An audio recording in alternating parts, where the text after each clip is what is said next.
Perfect breeding forms none, and is never demonstrative. Lest he himself should be found deficient in perfect breeding, Mr. Dorrit hastened to reply, Unquestionably, madam, you are right. Mrs. General returned, in her emotionless and expressionless manner, I believe so. But you are aware, my dear madam, said Mr. Dorrit, that my daughters had the misfortune to lose their lamented mother when they were very young, and that, in consequence of my not having been until lately the recognized heir to my property, they have lived with me as a comparatively poor, though always proud gentleman in a retirement.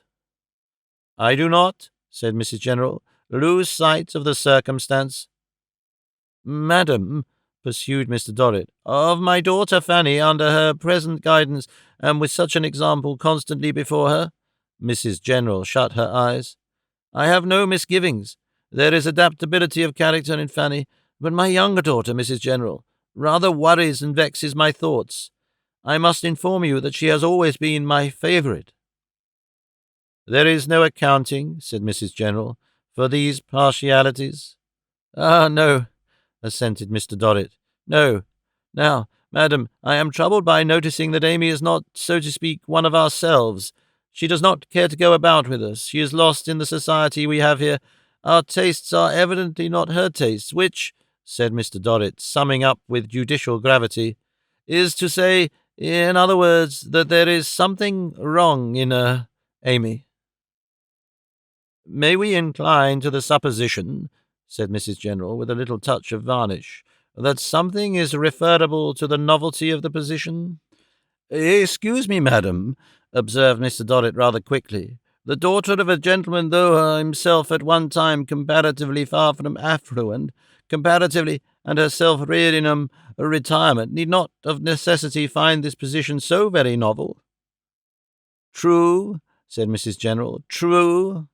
Therefore, madam, said Mr. Dorrit, I took the liberty, he laid an emphasis on the phrase and repeated it, as though he stipulated with urbane firmness that he must not be contradicted again. I took the liberty of requesting this interview in order that I might mention the topic to you and inquire how you would advise me. Mr. Dorrit, returned Mrs. General, I have conversed with Amy several times since we have been residing here on the general subject of the formation of a demeanour. She has expressed herself to me as wondering exceedingly at Venice.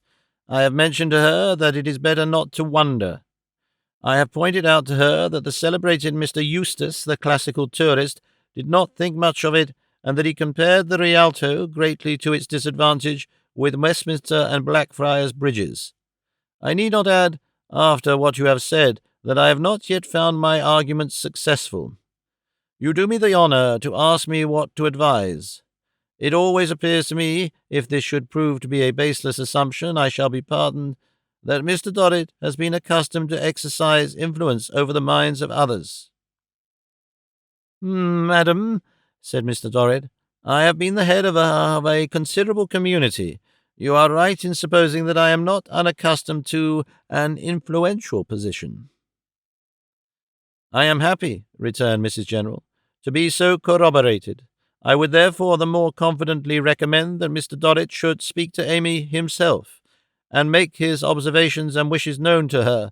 Being his favourite, besides, and no doubt attached to him, she is all the more likely to yield to his influence. I had anticipated your suggestion, madam, said Mr. Dorrit, but I was not sure that I might not encroach on my province, Mr. Dorrit, said Mrs. General graciously. Do not mention it. Then, with your leave, madam, resumed Mr. Dorrit, ringing his little bell to summon his valet, I will send for her at once. Does Mr. Dorrit wish me to remain? Perhaps, if you have no other engagement, you would not object for a minute or two? Not at all. So Tinkler the valet was instructed to find Miss Amy's maid, and to request that subordinate to inform Miss Amy that Mr. Dorrit wished to see her in his room. In delivering this charge to Tinkler, Mr. Dorrit looked severely at him, and also kept a jealous eye upon him until he went out at the door, mistrusting that he might have something in his mind prejudicial to the family dignity, that he might have even got wind of some collegiate joke before he came into the service, and might be derisively reviving its remembrance at the present moment. If Tinkler had happened to smile, however faintly and innocently, nothing would have persuaded Mr. Dorrit to the hour of his death but that this was the case. As Tinkler happened, however, very fortunately for himself, to be of a serious and composed countenance, he escaped the secret danger that threatened him, and as on his return, when Mr. Dorrit eyed him again, he announced Miss Amy as if she had come to a funeral, he left a vague impression on Mr. Dorrit's mind that he was a well-conducted young fellow who had been brought up in the study of his catechism by a widowed mother. "Amy," said Mr. Dorrit, "you have just now been the subject of some conversation between myself and Mrs. General. We agree that you scarcely seem at home here. How is this?" A pause. "I think, Father, I require a little time." "Papa is a preferable mode of address," observed Mrs. General. "Father is rather vulgar, my dear. The word papa, besides, gives a pretty form to the lips. Papa, potatoes, poultry, prunes, and prism are all very good words for the lips, especially prunes and prism. You will find it serviceable in the formation of a demeanour if you sometimes say to yourself in company, on entering a room, for instance, papa, potatoes, poultry, prunes and prism, prunes and prism." "Pray, my child," said Mr. Dorrit, "attend to the precepts of Mrs. General." Poor little Dorrit, with a rather forlorn glance at that imminent varnisher, promised to try. "You say, Amy," pursued Mr. Dorrit, "that you think you require time. Time for what?" Another pause. "To become accustomed to the novelty of my life was all I meant," said little Dorrit, with her loving eyes upon her father, whom she had very nearly addressed as poultry, if not prunes and prism too, in her desire to submit herself to Mrs. General and please him. Mr. Dorrit frowned and looked anything but pleased. "Amy," he returned, "it appears to me, I must say, that you have had abundance of time for that. You surprise me. You disappoint me. Fanny has conquered any such little difficulties, and, why not you?" "I hope I shall do better soon," said little Dorrit. "I hope so," returned her father. "I most devoutly hope so, Amy. I sent for you in order that I might impressively say, in the presence of Mrs. General, to whom we are all so much indebted for obligingly being present among us on this or any other occasion," Mrs. General shut her eyes, "that I am not pleased with you. You make Mrs. General's a thankless task. You embarrass me very much. You have always, as I have informed Mrs. General, been my favourite child. I have always made you a friend and companion. In return, I beg, I do beg, that you accommodate yourself better to circumstances and dutifully do what becomes your station." Mr. Dorrit was even a little more fragmentary than usual, being excited on the subject and anxious to make himself particularly emphatic. "I do beg," he repeated, "that this may be attended to, and that you will seriously take pains and try to conduct yourself in a manner both becoming your position as Miss Amy Dorrit and satisfactory to myself and Mrs. General." That lady shut her eyes again on being referred to, then, slowly opening them and rising, added these words: "If Miss Amy Dorrit will direct her own attention to, and will accept of my poor assistance in the formation of a surface, Mr. Dorrit will have no further cause of anxiety.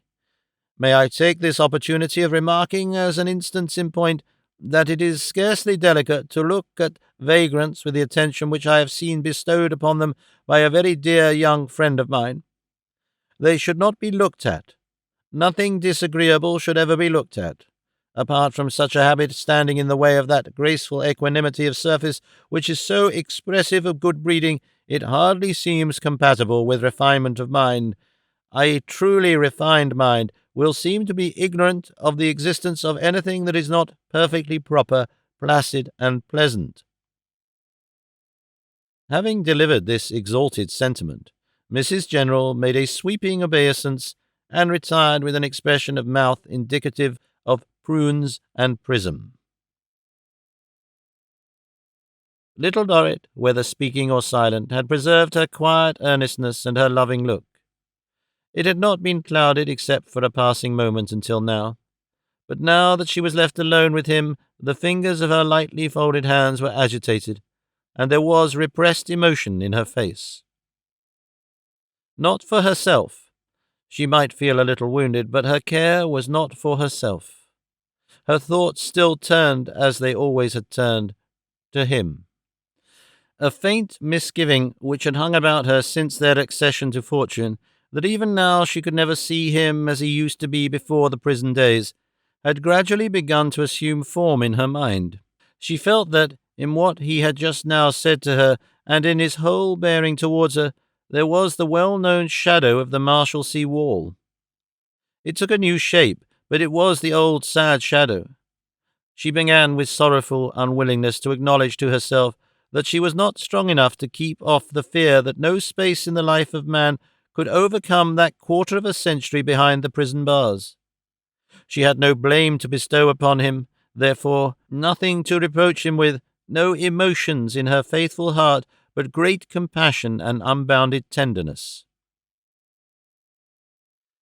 This is why it was that, even as he sat before her on his sofa, in the brilliant light of a brilliant Italian day, the wonderful city without and the splendours of an old palace within, she saw him at the moment in the long familiar gloom of his Marshalsea lodging, and wished to make her seat beside him, and comfort him, and be again full of confidence with him, and of usefulness to him.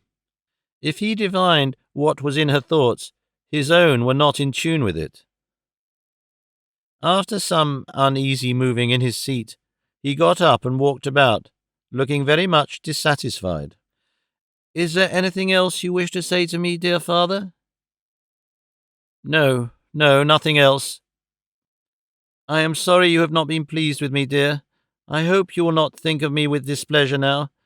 I am going to try more than ever to adapt myself as you wish to what surrounds me, for indeed I have tried all along, though I have failed, I know." "Amy," he returned, turning short upon her, "you, habitually hurt me." "Hurt you, father? I?" "There is, a topic," said Mr. Dorrit, looking all about the ceiling of the room, and never at the attentive, uncomplainingly shocked face, "a painful topic, a series of events which I wish, altogether to obliterate.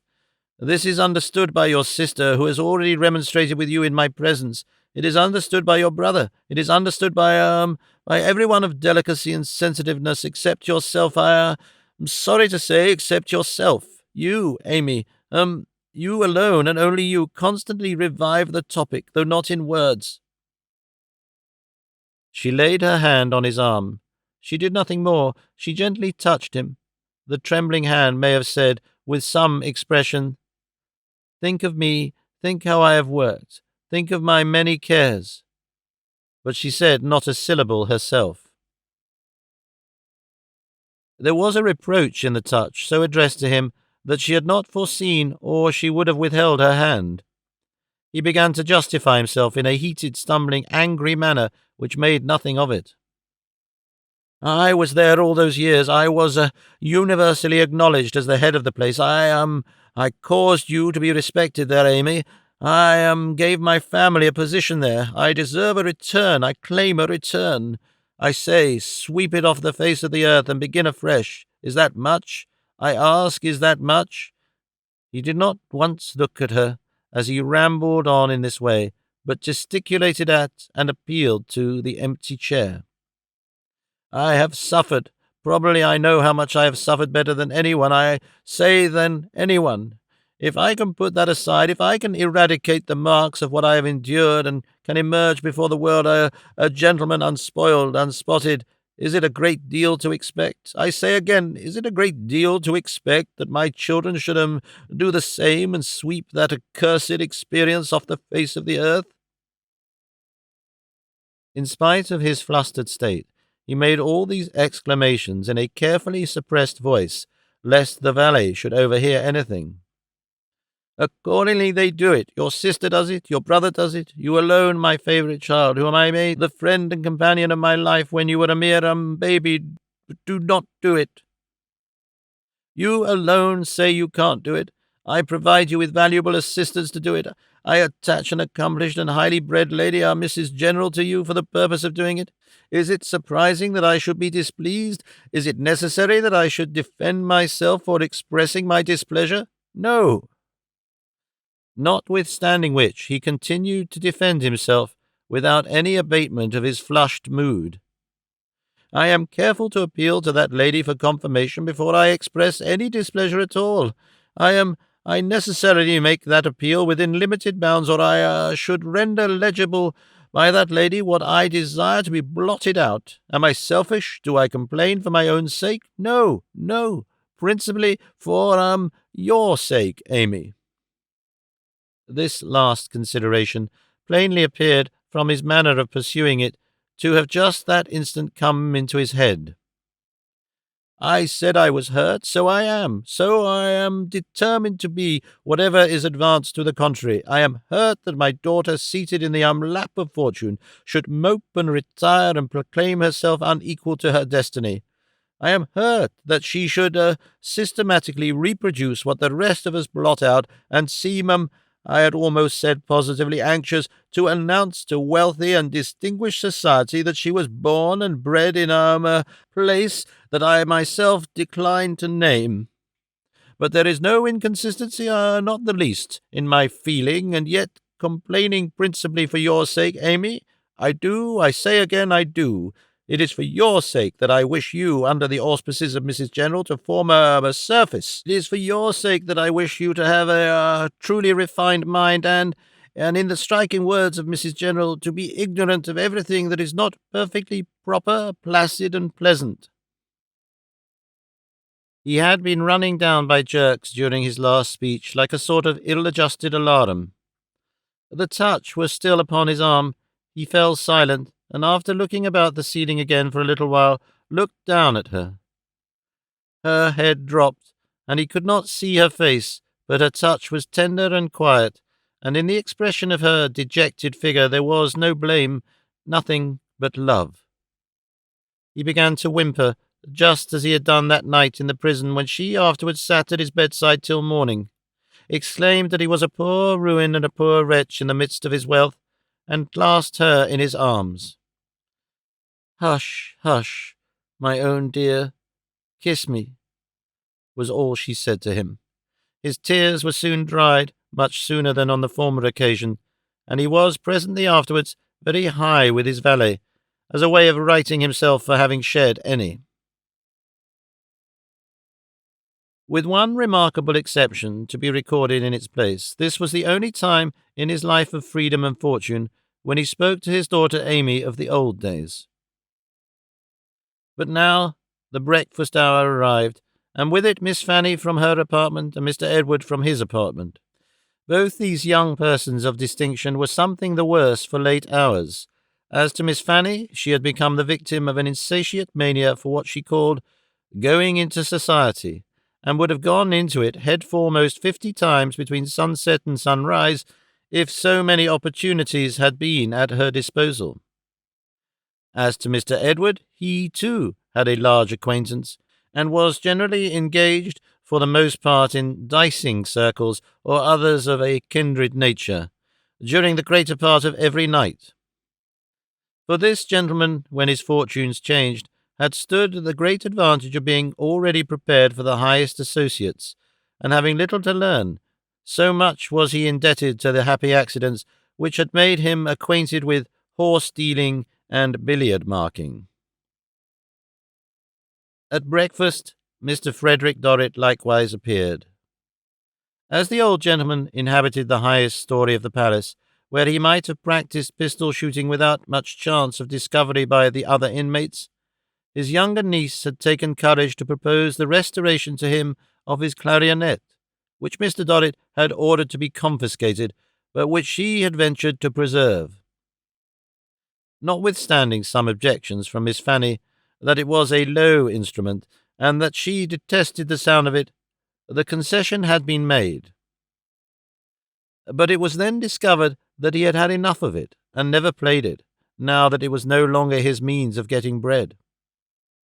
He had insensibly acquired a new habit of shuffling into the picture galleries, always with his twisted paper of snuff in his hand, much to the indignation of Miss Fanny, who had proposed the purchase of a gold box for him that the family might not be discredited, which he had absolutely refused to carry when it was bought, and of passing hours and hours before the portraits of renowned Venetians.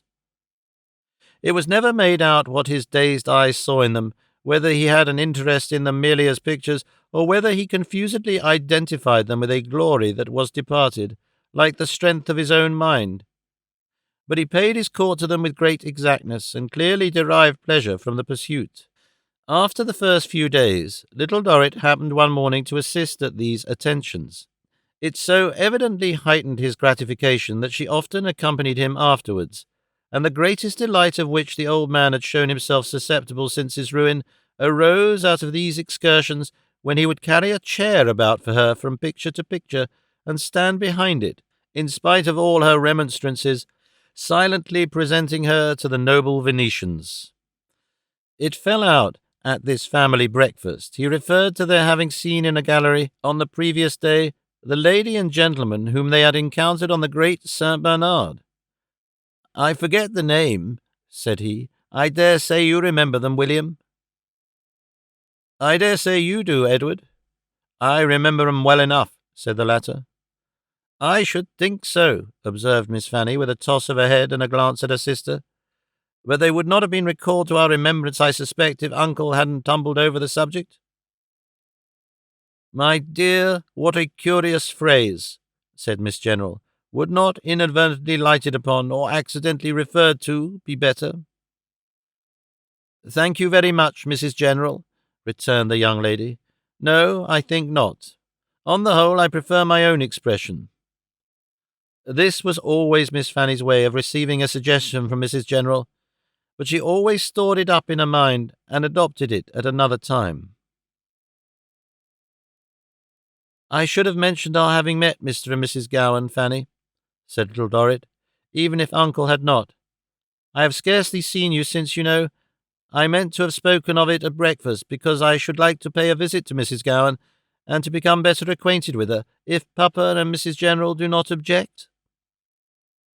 "Well, Amy," said Fanny, "I am sure I am glad to find you at last expressing a wish to become better acquainted with anybody in Venice, though whether Mr. and Mrs. Gowan are desirable acquaintances remains to be determined." "Mrs. Gowan I spoke of, dear." "No doubt," said Fanny, "but you can't separate her from her husband, I believe, without an Act of Parliament." "Do you think, Papa," inquired little Dorrit, with diffidence and hesitation, "there is any objection to my making this visit?" "Really," he replied, what is Mrs. General's view?" Mrs. General's view was, that not having the honour of any acquaintance with the lady and gentleman referred to, she was not in a position to varnish the present article. She could only remark, as a general principle observed in the varnishing trade, that much depended on the quarter from which the lady under consideration was accredited to a family so conspicuously niched in the social temple as the family of Dorrit. At this remark the face of Mr. Dorrit gloomed considerably. He was about connecting the according with an obtrusive person of the name of Clennam, whom he imperfectly remembered in some former state of existence, to blackball the name of Gowan finally, when Edward Dorrit, Esquire, came into the conversation with his glass in his eye, and the preliminary remark of, "I say, you there, go out, will you?" which was addressed to a couple of men who were handing the dishes round, as a courteous intimation that their services could be temporarily dispensed with. Those menials having obeyed the mandate, Edward Dorrit, Esquire, proceeded.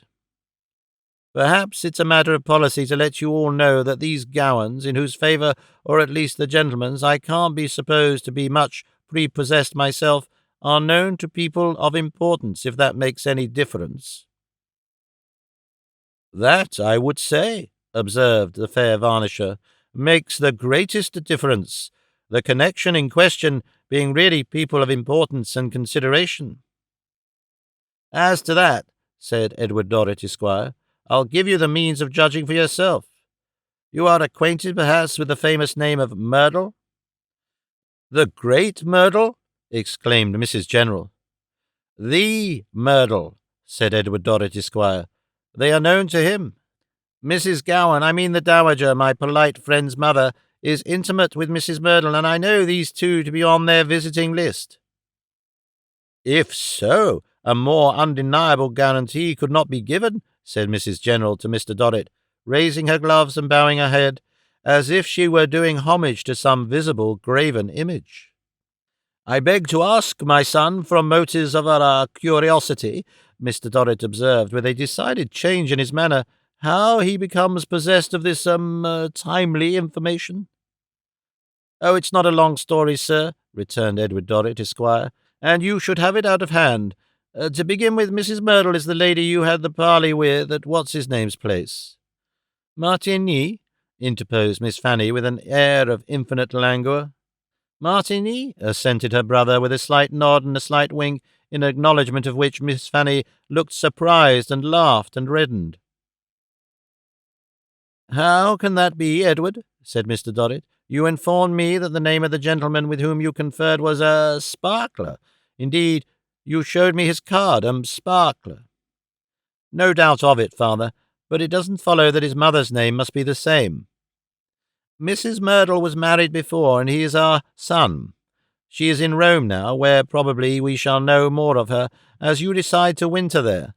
Sparkler is just come here. I passed last evening in company with Sparkler.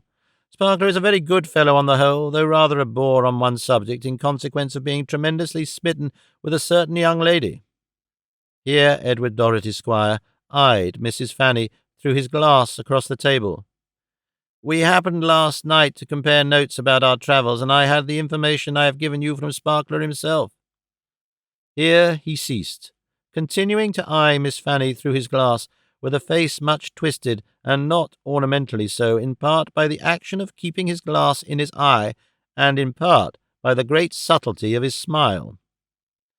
"Under these circumstances," said Mr. Dorrit, "I believe I express the sentiments of Mrs. General no less than my own, when I say that there is no objection, but quite the contrary, to your gratifying your desire, Amy.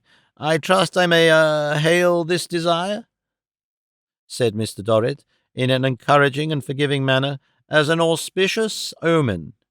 It is quite right to know these people. It is a very proper thing. Mr. Merdle's is a name of a world-wide repute. Mr. Merdle's undertakings are immense. They bring him in such vast sums of money that they are regarded as national benefits. Mr. Merdle is the man of this time. The name of Merdle is the name of the age. Pray do everything on my behalf that is civil to Mr. and Mrs. Gowan, for we will certainly notice them." This magnificent accordance of Mr. Dorrit's recognition settled the matter. It was not observed that Uncle had pushed away his plate and had forgotten his breakfast, but he was not much observed at any time except by little Dorrit. The servants were recalled, and the meal proceeded to its conclusion. Mrs. General rose and left the table. Little Dorrit rose and left the table, when Edward and Fanny remained whispering together across it, and when Mr. Dorrit remained eating figs and reading a French newspaper. Uncle suddenly fixed the attention of all three by rising out of his chair, striking his hand upon the table, and saying, "Brother, I protest against it."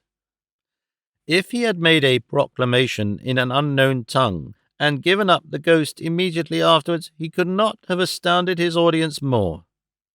The paper fell from Mr. Dorrit's hand, and he sat petrified, with a fig halfway to his mouth. "Brother," said the old man, conveying a surprising energy into his trembling voice, "I protest against it. I love you. You know I love you dearly. In these many years I have never been untrue to you in a single thought. Weak as I am, I would at any time have struck any man who spoke ill of you. But brother, I protest against it." It was extraordinary to see what a burst of earnestness such a decrepit man was capable. His eyes became bright, his grey hair rose on his head, markings of purpose on his brow and face, which had faded from them for 25 years, started out again, and there was an energy in his hand that made its action nervous once more. "My dear Frederick," exclaimed Mr. Dorrit faintly, "what is wrong? What is the matter?" "How dare you?" said the old man, turning round on Fanny. "How dare you do it? Have you no memory? Have you no heart?" "Uncle," cried Fanny, affrighted and bursting into tears, "why do you attack me in this cruel manner? What have I done?" "Done?" returned the old man, pointing to her sister's place. "Where's your affectionate, invaluable friend? Where's your devoted guardian? Where's your more than mother? How dare you set up superiorities against all these characters combined in your sister? For shame, you false girl, for shame!" "I love Amy," cried Miss Fanny, sobbing and weeping, "as well as I love my life, better than I love my life. I don't deserve to be so treated. I am as grateful to Amy and as fond of Amy as it's possible for any human being to be. I wish I was dead. I never was so wickedly wronged, and only because I am anxious for the family credit." "To the winds with the family credit!" cried the old man, with great scorn and indignation. "Brother, I protest against pride, I protest against ingratitude, I protest against any one of us here who have known what we have known and have seen what we have seen, setting up any pretension that puts Amy at a moment's disadvantage or to the cost of a moment's pain. We may know that it's a base pretension by its having that effect. It ought to bring a judgment on us. Brother, I protest against it in the sight of God." As his hand went up above his head and came down on the table, it might have been a blacksmith's. After a few moments' silence, it had relaxed into its usual weak condition. He went round to his brother with his ordinary shuffling step, put the hand on his shoulder, and said in a softened voice, "William, my dear, I felt obliged to say it. Forgive me, for I felt obliged to say it," and then went, in his bowed way, out of the palace hall, just as he might have gone out of the Marshalsea room. All this time Fanny had been sobbing and crying, and still continued to do so. Edward, beyond opening his mouth in amazement, had not opened his eyes, and had done nothing but stare. Mr. Dorrit also had been utterly discomfited, and quite unable to assert himself in any way. Fanny was now the first to speak. "I never was so used," she sobbed. "There never was anything so harsh and unjustifiable, so disgracefully violent and cruel. Dear, kind, quiet little Amy, too, what would she feel if she could know that she had been innocently the means of exposing me to such treatment? But I'll never tell her. No, good darling, I'll never tell her." This helped Mr. Dorrit to break his silence. "My dear," said he, "I approve of your resolution. It would be much better not to speak of this to Amy. It might distress her. No doubt it would distress her greatly. It is considerate and right to avoid doing so. We will keep this to ourselves." "But the cruelty of Uncle," cried Miss Fanny. "Oh, I never can forgive the wanton cruelty of Uncle." "My dear," said Mr. Dorrit, recovering his tone, though he remained unusually pale, "I must request you must not say so. You must remember that your uncle is not what he formerly was. You must remember that your uncle's state requires great forbearance from us, great forbearance." "I am sure," cried Fanny piteously, "it is only charitable to suppose that there must be something wrong in him somewhere, or he never could have so attacked me, of all the people in the world." "Fanny," returned Mr. Dorrit, in a deeply fraternal tone, "you know, with his innumerable good points, what a wreck your uncle is, and I entreat you, by the fondness that I have for him, and by the fidelity that you know I have always shown him, to draw your own conclusions, and to spare my brotherly feelings." This ended the scene. Edward Dorrit, Esquire, saying nothing throughout, but looking, to the last, perplexed and doubtful. Miss Fanny awakened much affectionate uneasiness in her sister's mind that day by passing the greater part of it in violent fits of embracing her, and in alternately giving her brooches and wishing herself dead.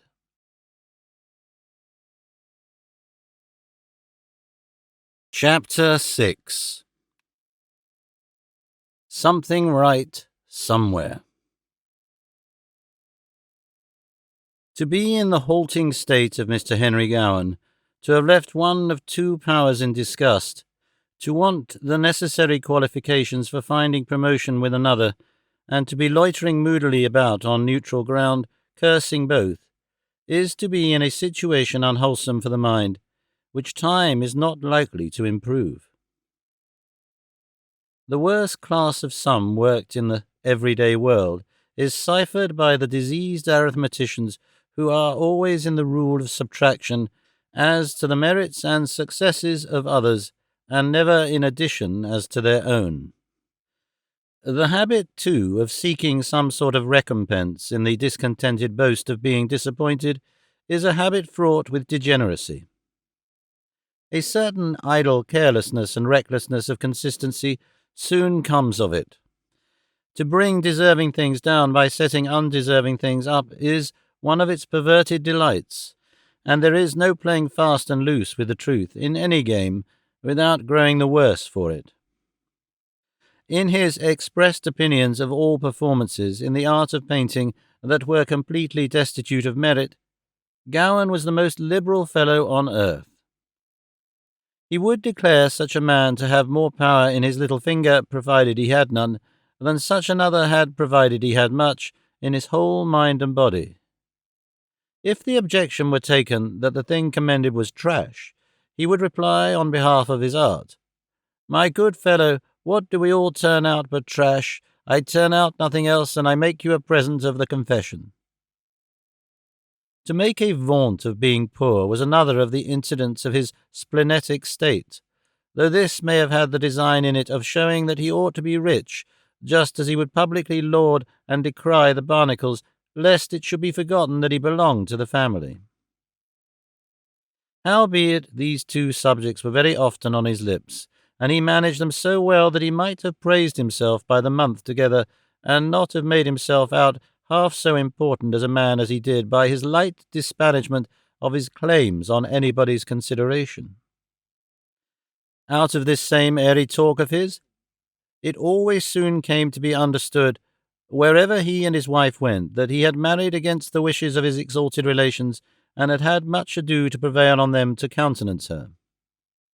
He never made the representation, on the contrary seemed to laugh the idea to scorn, but it did happen that, with all his pains to depreciate himself, he was always in the superior position.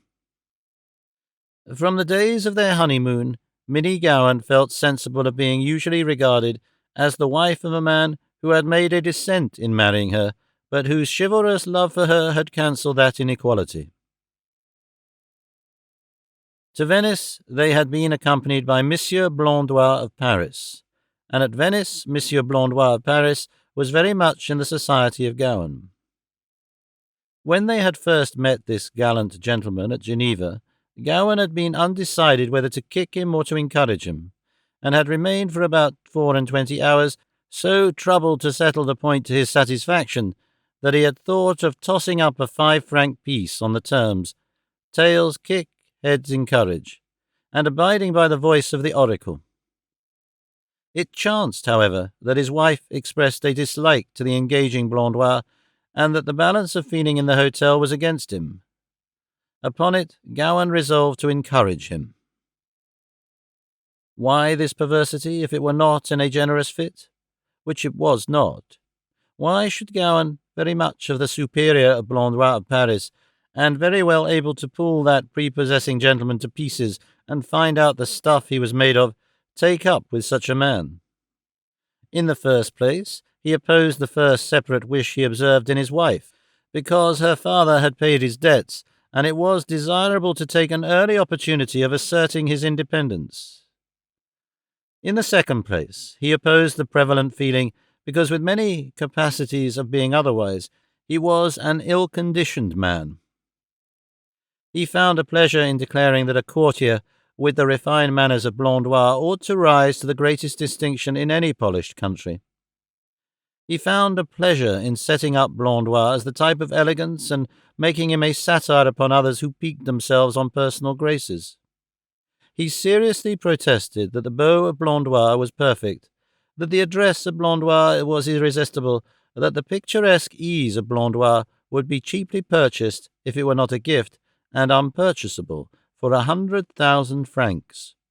That exaggeration in the manner of the man, which has been noticed as appertaining to him and to every such man, whatever his original breeding, as certainly as the sun belongs to this system, was acceptable to Gowan as a caricature, which he found it a humorous resource to have at hand for the ridiculing of numbers of people who necessarily did more or less of what Blondois overdid.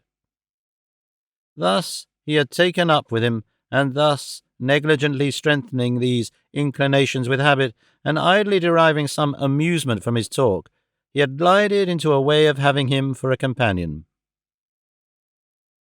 This, though he supposed him to live by his wits at play-tables and the like, though he suspected him to be a coward, while he himself was daring and courageous, though he thoroughly knew him to be disliked by many, and though he cared so little for him after all, that if he had given her any tangible personal cause to regard him with aversion, he would have had no compunction whatever in flinging him out of the highest window in Venice into the deepest water of the city.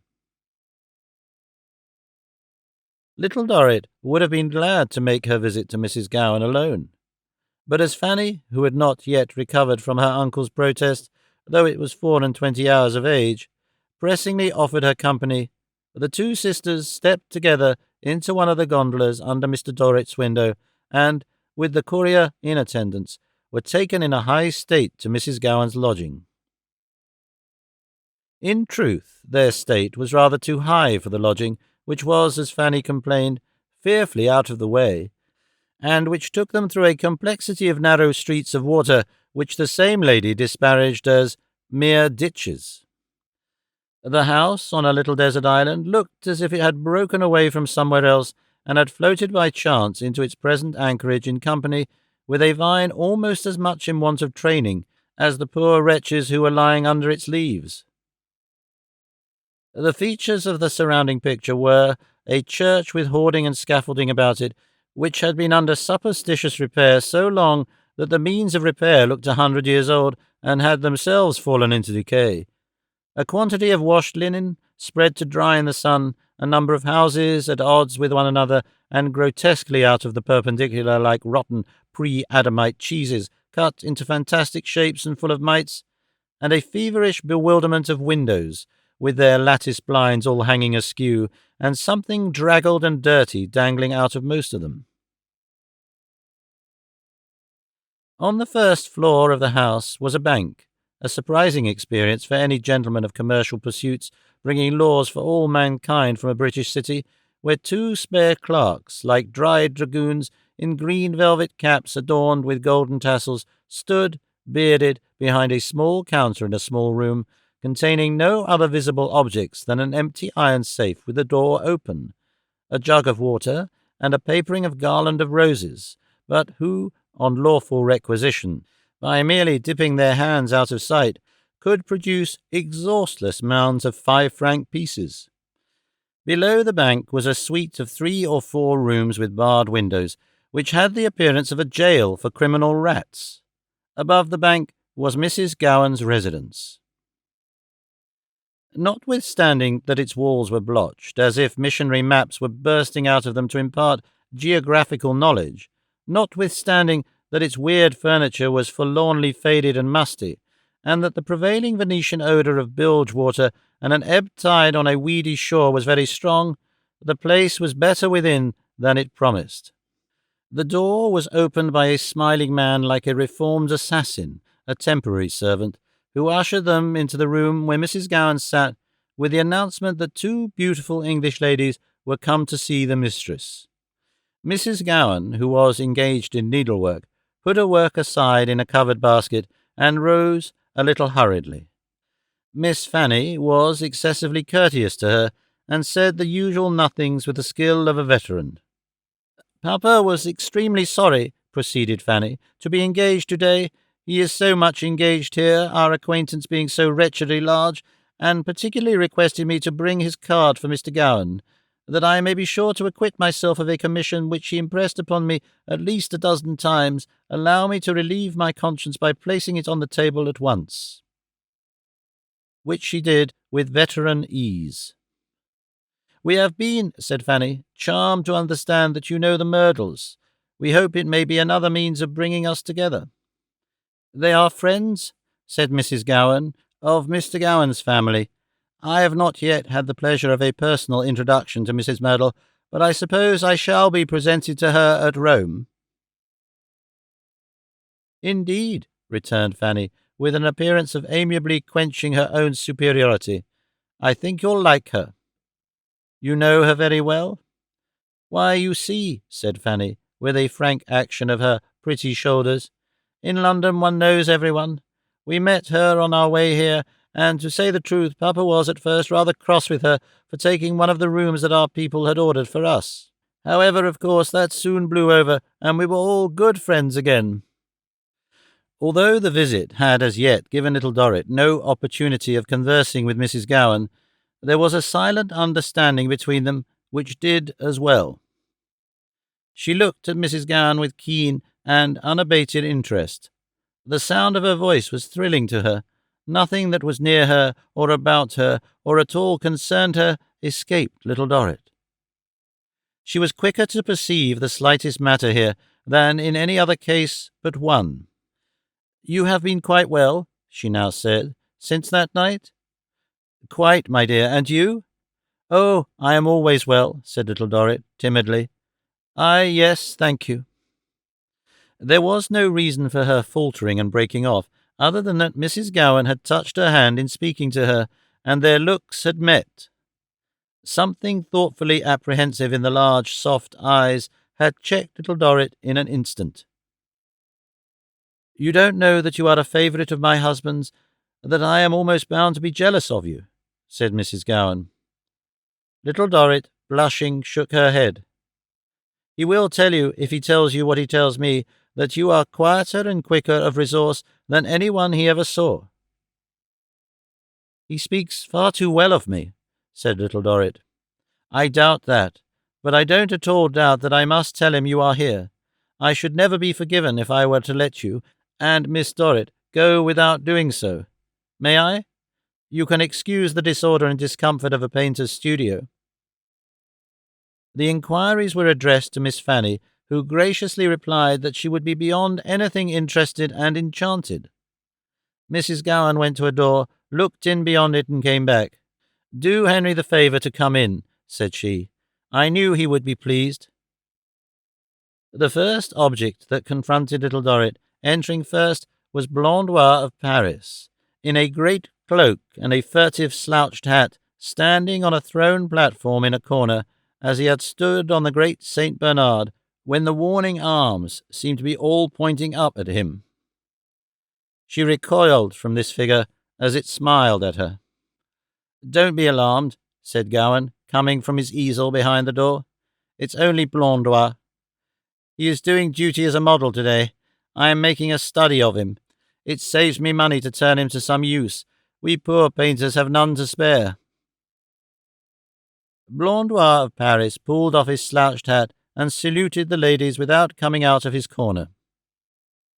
1,000 pardons, said he, but the professore here is so inexorable with me that I am afraid to stir. Don't stir, then, said Gowan coolly, as the sisters approached the easel. Let the ladies at least see the original of the daub, that they may know what it's meant for.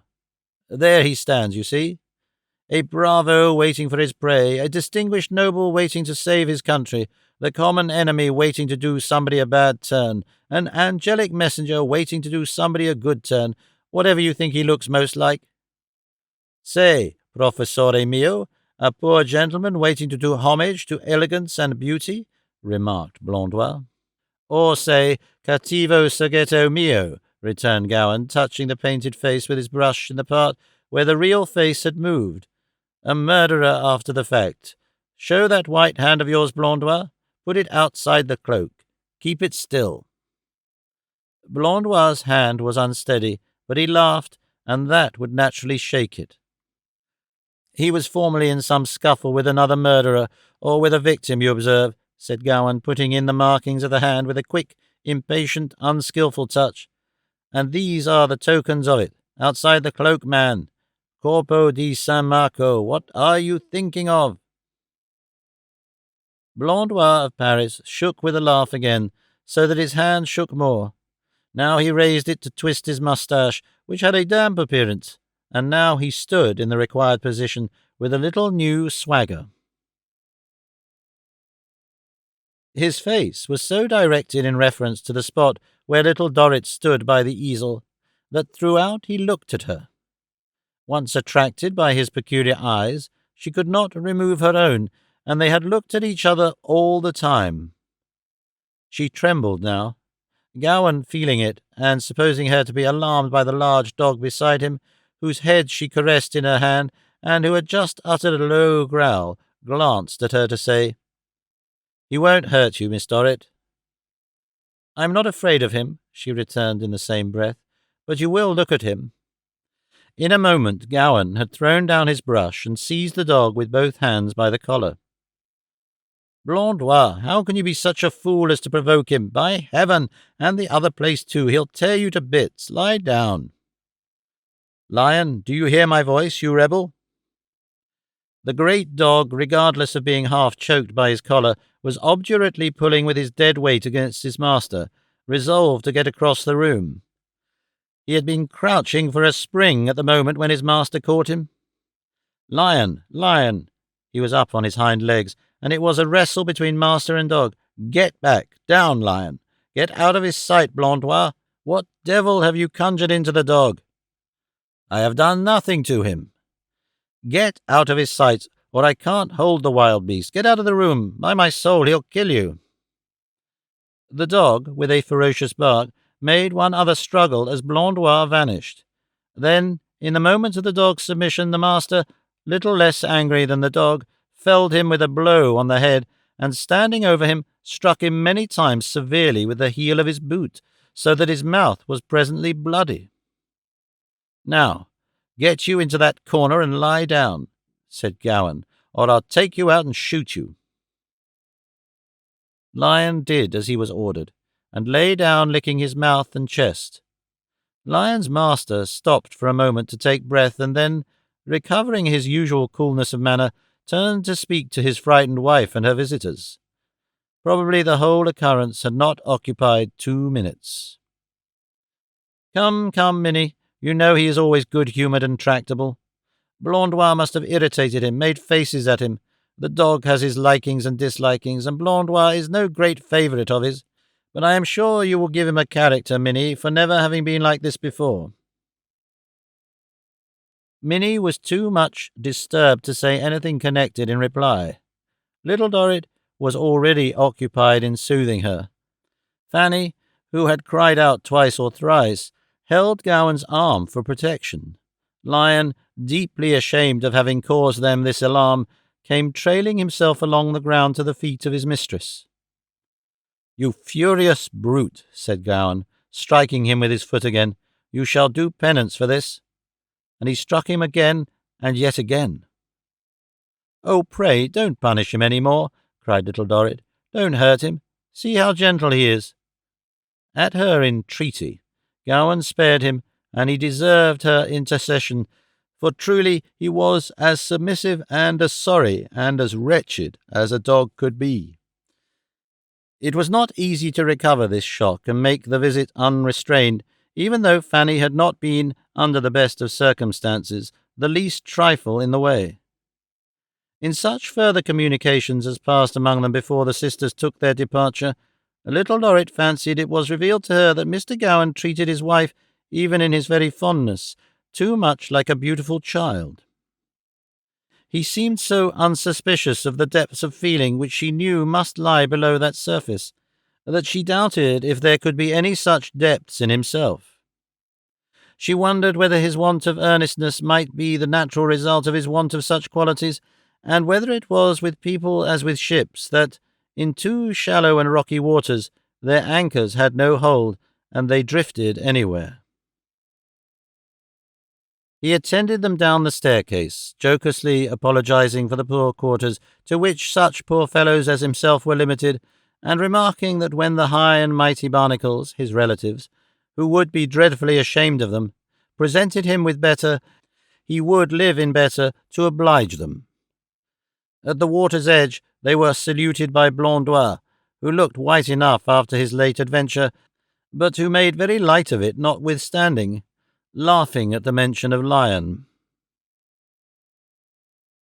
Leaving the two together under the scrap of vine upon the causeway, Gowan idly scattering the leaves from it into the water, and Blondois lighting a cigarette, the sisters were paddled away in state as they had come. They had not glided on for many minutes, when little Dorrit became aware that Fanny was more showy in manner than the occasion appeared to require, and, looking about for the cause through the window and through the open door, saw another gondola, evidently in waiting on them.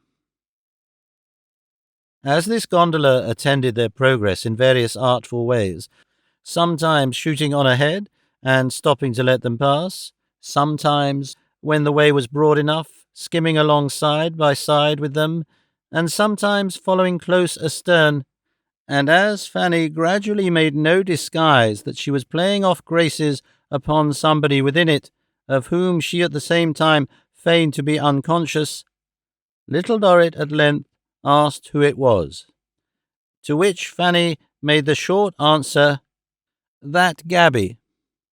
"Who?" said little Dorrit.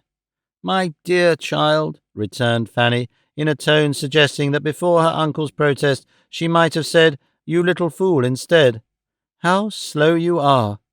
Young Sparkler."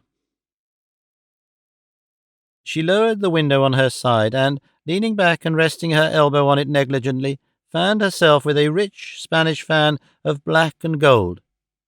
The attendant gondola having skimmed forward again, with some swift trace of an eye in the window, Fanny laughed coquettishly and said, "Did you ever see such a fool, my love?" "Do you think he means to follow you all the way?" asked little Dorrit. "My precious child," returned Fanny, "I can't possibly answer for what an idiot in a state of desperation may do, but I should think it highly probable. It's not such an enormous distance. All Venice would scarcely be that, I imagine, if he's dying for a glimpse of me." "And is he?" asked little Dorrit in perfect simplicity. "Well, my love, that really is an awkward question for me to answer," said her sister. "I believe he is. You had better ask Edward. He tells Edward he is, I believe. I understand he makes a perfect spectacle of himself at the casino and that sort of places by going on about me. But you had better ask Edward if you want to know." "I wonder he doesn't call," said little Dorrit after thinking a moment. "My dear Amy, your wonder will soon cease if I am rightly informed. I should not be at all surprised if he called today. The creature has only been waiting to get his courage up, I suspect."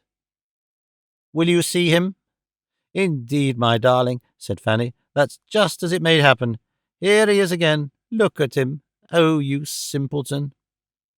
Mr. Sparkler had, undeniably, a weak appearance, with his eye in the window like a knot in the glass, and no reason on earth for stopping his bark suddenly, except the real reason. "When you ask me if I will see him, my dear," said Fanny, almost as well composed in the graceful indifference of her attitude as Mrs. Merdle herself, "what do you mean?" "I mean," said little Dorrit, "I think I rather mean, what do you mean, dear Fanny?" Fanny laughed again, in a manner at once condescending, arch, and affable, and said, putting her arm round her sister in a playfully affectionate way, "Now tell me, my little pet, when we saw that woman at Martigny, how did you think she carried it off? Did you see what she decided on in a moment?" "No, Fanny?" "Then I'll tell you, Amy. She settled with herself, now I'll never refer to that meeting under such different circumstances, and I'll never pretend to have any idea that these are the same girls. That's her way out of a difficulty. What did I tell you when we came away from Harley Street that time? She is as insolent and false as any woman in the world, but in the first capacity, my love, she may find people who can match her." A significant turn of the Spanish fan towards Fanny's bosom indicated with great expression where one of these people was to be found. "Not only that," pursued Fanny, "but she gives the same charge to young Sparkler, and doesn't let him come after me until she has got it thoroughly into his most ridiculous of all ridiculous noodles, for one really can't call it a head, that he is to pretend to have been first struck with me in that inn-yard." "Why?" asked Little Dorrit. "Why? Good gracious, my love," again very much in the tone of "you stupid little creature, how can you ask? Don't you see that I may have become a rather desirable match for a noodle? And don't you see that she puts the description upon us and makes a pretence, while she shifts it from her own shoulders, very good shoulders they are too, I must say," observed Miss Fanny, glancing complacently at herself, "of considering our feelings? But we can always go back to the plain truth." "Yes, but if you please we won't," retorted Fanny. "No, I am not going to have that done, Amy. The pretext is none of mine, it's hers, and she shall have enough of it." In the triumphant exultation of her feelings, Miss Fanny, using her Spanish fan with one hand, squeezed her sister's waist with the other, as if she were crushing Mrs. Merdle. "No," repeated Fanny, "she shall find me go her way. She took it, and I'll follow it. And, with the blessing of fate and fortune, I'll go on improving that woman's acquaintance until I have given her maid, before her eyes, things from my dressmaker's 10 times as handsome and expensive as she once gave me from hers." Little Dorrit was silent, sensible that she was not to be heard on any question affecting the family dignity, and unwilling to lose to no purpose her sister's newly and unexpectedly restored favour. She could not concur, but she was silent. Fanny well knew what she was thinking of, so well that she soon asked her. Her reply was, "Do you mean to encourage Mr. Sparkler, Fanny?" "Encourage him, my dear?" said her sister, smiling contemptuously. "That depends upon what you call encourage. No, I don't mean to encourage him, but I'll make a slave of him." Little Dorrit glanced seriously and doubtfully in her face, but Fanny was not to be so brought to a check. She furled her fan of black and gold, and used it to tap her sister's nose, with the air of a proud beauty in a great spirit, who toyed with and playfully instructed a homely companion. "I shall make him fetch and carry, my dear, and I shall make him subject to me, and if I don't make his mother subject to me too, it shall not be my fault." "Do you think, dear Fanny, don't be offended, we are so comfortable together now, that you can quite see the end of that course?" "I can't say I have so much as looked for it yet, my dear," answered Fanny with supreme indifference. "All in good time. Such are my intentions, and really they have taken me so long to develop that here we are at home, and young Sparkler at the door inquiring who is within, by the merest accident, of course." In effect, the swain was standing up in his gondola, card-case in hand, affecting to put the question to a servant.